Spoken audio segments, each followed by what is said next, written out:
수년 동안 러시아는 칼리닝그라드 월경지를 이용해 발트해 지역과 나토 동부전선에 지속적인 위협을 가해왔습니다. 하지만 이제 경고가 전달되었습니다. 장난치면 칼리닝그라드를 잃을 거야. 발트 지역의 한 고위 관리가 러시아에 나토가 칼리닝그라드 요새를 완전히 파괴할 수 있다고 전했습니다. 푸틴의 장악력이 흔들리고 있습니다. 그가 무리하면 칼리닝그라드는 다시 유럽의 퀘니히스베르크가 될 수 있습니다. 그 엄청난 주장을 한 사람은 리투아니아 외무장관 기에드리우스 부드리우스였습니다. 5월 18일 인터뷰에서 그는 푸틴이 칼리닝그라드를 작은 요새로 만들기 위해 모든 노력을 다했다고 인정했습니다. 항공 시스템이 월경지로 이동됐으며 이는 나토의 공중공격 대비 조치로 보입니다. 칼리닝그라드에는 미사일 발사대 등 다양한 무기들이 배치되어 있으며 푸틴은 이 모든 것을 나토의 동부전선을 위협하는 데 사용하려 하고 있습니다. 하지만 이 모든 것은 중요하지 않습니다. 부드리스에게 나토의 핵심은 동맹이 원하면 칼리닝그라드를 무너뜨릴 수 있음을 푸틴에게 보여주는 것입니다.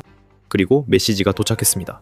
나토는 필요하다면 그곳에 있는 러시아의 방공망과 미사일 기지를 완전히 파괴할 수 있는 능력을 가지고 있습니다. 이것은 자랑이 아닙니다. 이 말에는 오만함이 담겨 있지 않습니다. 부드리스도 나토가 러시아가 동부전선에서 제기하는 위협을 훨씬 더 심각하게 받아들여야 한다고 언급한 것을 보면 알 수 있습니다. 여기서 한 사람이 칼리닝그라드를 나토가 뚫을 수 없다고 믿게 하는 것이 러시아에게 큰 이익임을 잘 알고 단순히 말하고 있는 것입니다. 적어도 부드리스에게는 사실입니다. 그는 칼리닝그라드가 퀘니히스베르크로 돌아갈 수 있다는 가능성으로 푸틴을 사실상 위협했습니다. 하지만 나토가 러시아 월경지 요새를 완전히 초토화할 수 있을까요? 간단히 말해 예입니다. 곧 설명드리겠습니다. 러시아는 부드리스와 그의 허세를 달가워하지 않습니다. 리투아니아 외무장관 발언 몇 시간 후 푸틴은 최측근 대변인 드미트리 페스코프로 반박을 내놓았습니다. 러시아답게 그 발언에는 위선과 자기만족이 드러났고 러시아가 이런 주장에 대해 실제보다 더 걱정하지 않는 척 하려는 시도였습니다. 그 발언은 광기에 가깝고 진지하게 받아들일 필요 없다고 생각합니다. 오히려 이것은 저쪽 정치인들의 노골적인 태도를 보여줍니다. 페스코프가 밝혔습니다. 그는 이렇게 노골적인 정치인들은 신중하거나 정교하게 행동할 수 없다고 했으며 이것이 좋은 일이라고 덧붙였습니다. 이것은 우크라이나에서 고기를 분쇄기에 던지는 행위를 정교하다고 여기는 국가 대변인의 발언입니다. 정치인들의 노골적 태도에 대해 페스코프는 우크라이나 지원 조짐만 보여도 서방과 긴장 고조를 경고하는 데 익숙합니다. 부드리스와 그의 발언으로 돌아가겠습니다. 리투아니아 외무장관은 칼리닝그라드가 문제지만 나토가 이를 초토화할 수 있다고 말합니다. 그는 두 가지 모두 맞습니다. 칼리닝그라드는 러시아에 의해 요새가 됐습니다. 이것은 푸틴이 우크라이나 침공 전부터 이미 진행된 일이었습니다. 국가안보 분석을 제공하는 비영리 단체인 CNA는 1990년대부터 2016년까지 칼리닝그라드의 군사력이 상대적으로 약했다고 지적합니다. 그러다 무언가가 변했습니다. 러시아가 우크라이나에 대한 최초의 침공을 감행한 이후 러시아는 그 월경지를 강화하기 시작했습니다.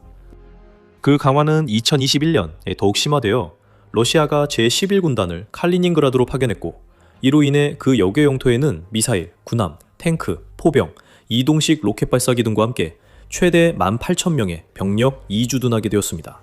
그 주에는 주로 러시아의 SU-30, SU-27, SU-24 전투기가 배치되어 있으며 52척의 러시아 수상함을 보유한 발트 함대도 정기적으로 그 여객 영토에 함정을 주둔시키고 있습니다.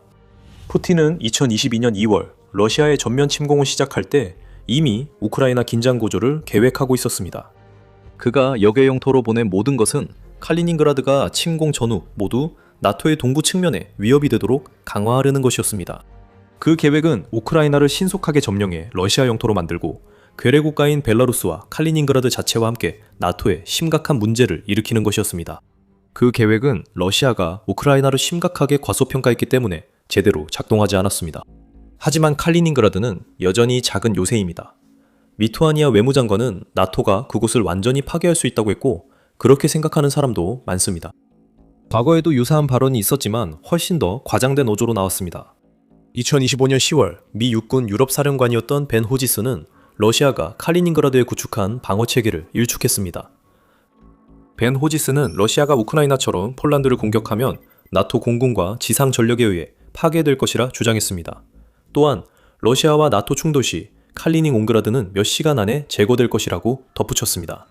벤 호지스는 나토가 진지하게 대응하면 러시아는 칼리닝그라드뿐 아니라 크림반도와 핵심 항구인 세바스토폴도 곧 잃을 수 있다고 경고했습니다.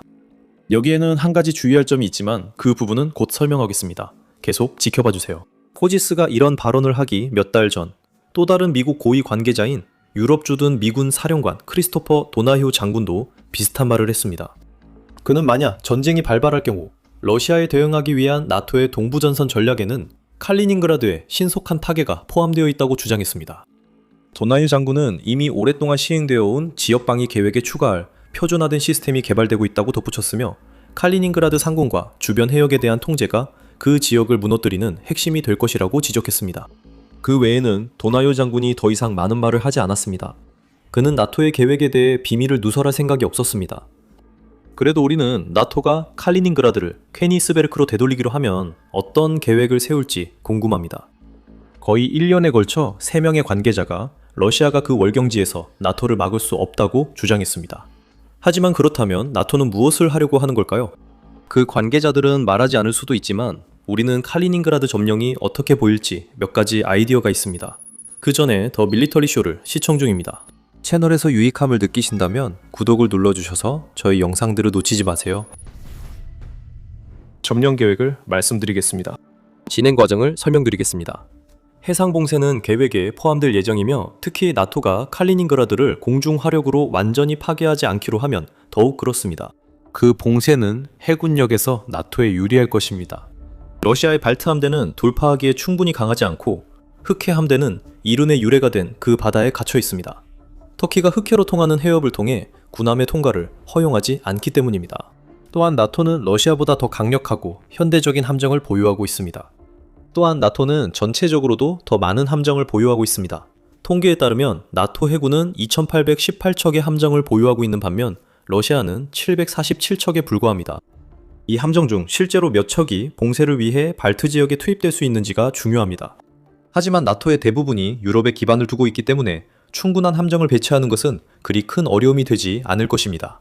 특히 나토가 칼리닝그라드에 대한 공격이 시사하는 것처럼 러시아와의 전쟁에 전적으로 헌신한다면 더욱 그렇습니다. 비대칭전은 도전이 될 수 있습니다. 러시아는 우크라이나 침공 중 드론을 활용한 공격 방법을 많이 배웠습니다.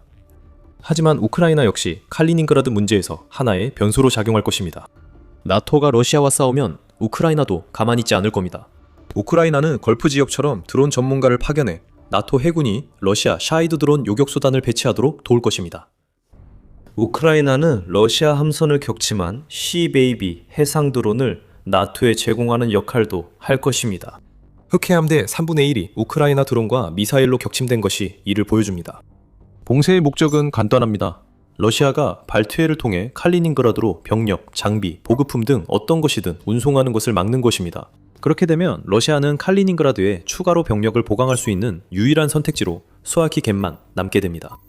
이 모든 것은 준비에 불과하며 실제 무력화는 빠르게 다영역 작전 계획에 따라 완료됩니다. 이것은 나토가 칼리닝그라드를 신속히 무너뜨리기 위해 모든 수단을 동원할 것이라는 멋진 표현입니다. 숫자 싸움이 다시 시작됩니다. 유럽 나토가 미국의 지원을 받는 한 러시아는 항상 숫자 싸움에서 2위에 머뭅니다. 나토는 더 많은 병력, 항공기, 선박, 포병, 미사일, 그리고 장갑차를 보유하고 있습니다. 이 모든 것이 필요하지는 않을 것이지만 적어도 칼리닝그라드를 무력화시키는 폭격에는 일부만으로도 충분합니다. 하지만 공격은 매우 잔인하고 신속하게 이루어질 것입니다. 나토는 해커로 러시아 레이더와 지휘 체계를 교란할 것입니다. 원자전 시스템이 우크라이나가 제공할 가능성이 크며 이를 통해 러시아 드론을 경로에서 이탈시키고 나머지는 함정 방공 시스템이 대응할 것입니다. 러시아가 크림반도나 본토에서 드론을 보내도 우크라이나, 발트 3국 폴란드를 지나야 하므로 이들 국가의 방공 시스템이 러시아 반격을 약화시킬 것입니다. 폭격기, 전투기, 잠수함, 군함은 칼리닝그라드의 순항미사일과 폭탄을 연속 투하할 수 있습니다. 이는 미국이 이란을 상대로 벌인 에피퓨리 작전과 유사합니다. 목표는 러시아가 대응하지 못하도록 신속하고 강력하게 타격하는 것입니다. 따라서 이러한 공격은 나토가 봉쇄를 시작하기 전에가 아니라 봉쇄를 실시하는 동안 이루어질 가능성이 높습니다. 그 후 봉쇄는 필요한 만큼 계속 유지되며 칼리닝그라드에 남아있는 것들이 자체적으로 공격을 감행할 기회조차 갖지 못하도록 모든 보급을 차단하게 됩니다. 또한 러시아에는 칼리닝그라드 문제가 있습니다.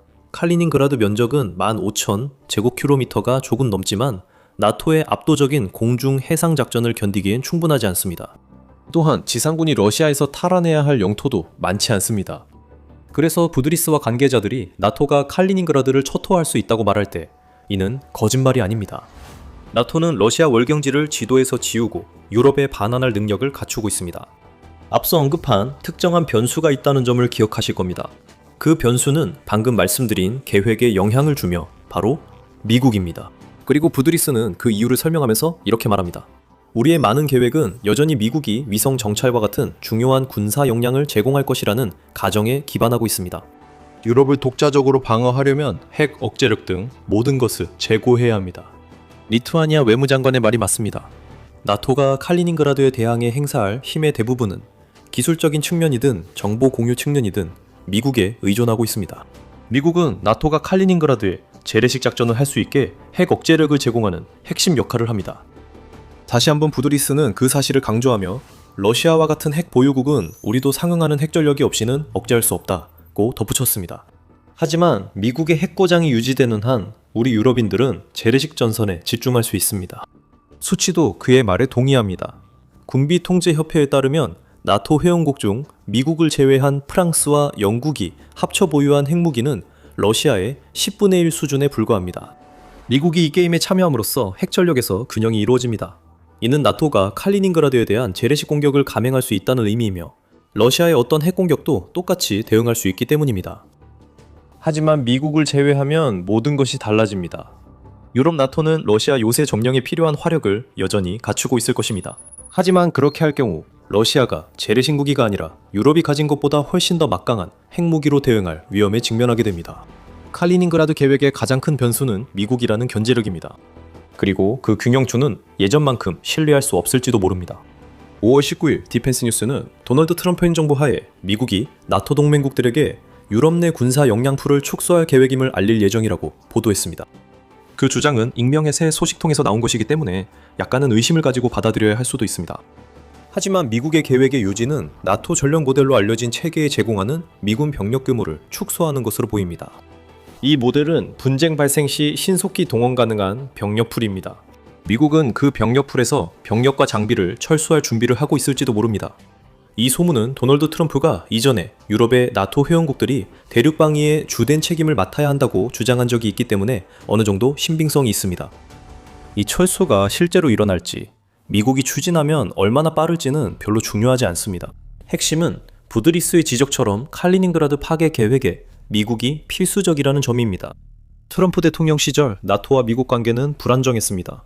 에피퓨리 잡전 때도 나토 국가는 미국을 지원하지 않아 상황이 악화됐습니다.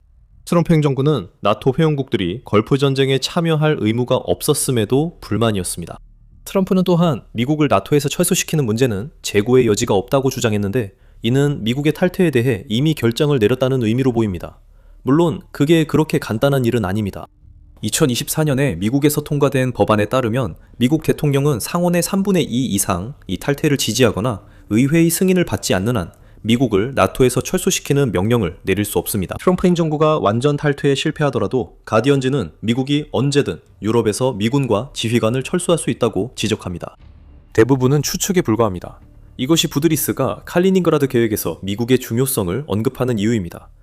미국과 나토가 협력해 칼리닝그라드 문제가 해결된다고 가정해 봅시다.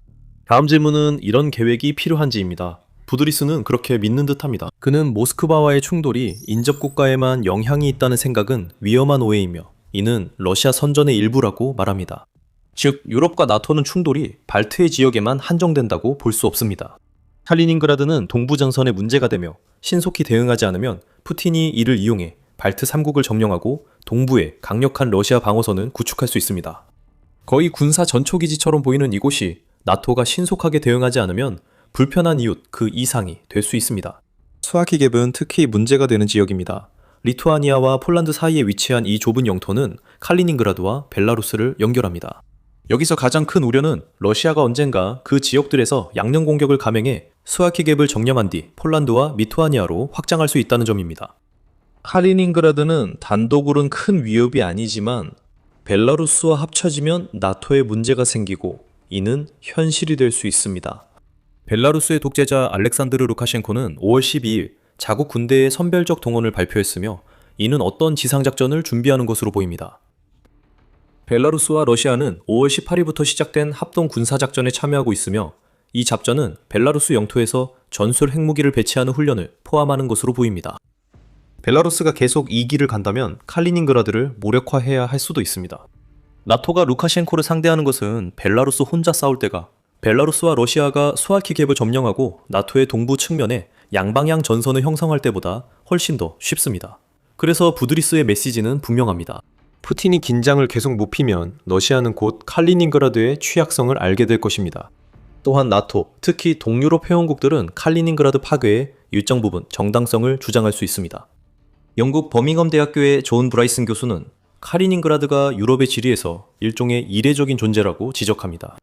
브라이슨 교수는 이 영토가 독립적인 도시국가가 되거나 심지어는 역사적인 모국으로 반환되어야 한다는 매우 설득력 있는 주장이 제기될 수 있다고 말합니다. 그 모국은 한때 독일이었고 지금은 폴란드라고 주장할 수도 있습니다. 칼리닝그라드에 대한 주장은 러시아 외에도 있으며 모두 이 영토를 옛 모습으로 돌려야 한다고 주장합니다. 나토가 러시아 군대를 무너뜨리면 칼리닝그라드는 퀘니스베르크로 바뀔 것입니다. 부드리스의 말을 믿는다면 러시아는 이를 막기 위해 아무것도 할 수 없을 것입니다. 또한 칼리닝그라드만이 러시아가 겨우 지배하는 유일한 영토도 아닙니다. 크림반도도 마찬가지로 2014년에 푸틴에 의해 불법적으로 합병되었습니다. 우크라이나는 그 합병을 결코 받아들이지 않았습니다.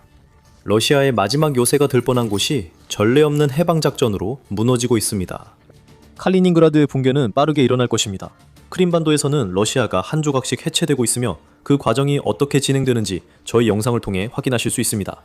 재밌게 보셨다면 더 밀리터리쇼 구독과 다양한 분석, 시청 부탁드립니다.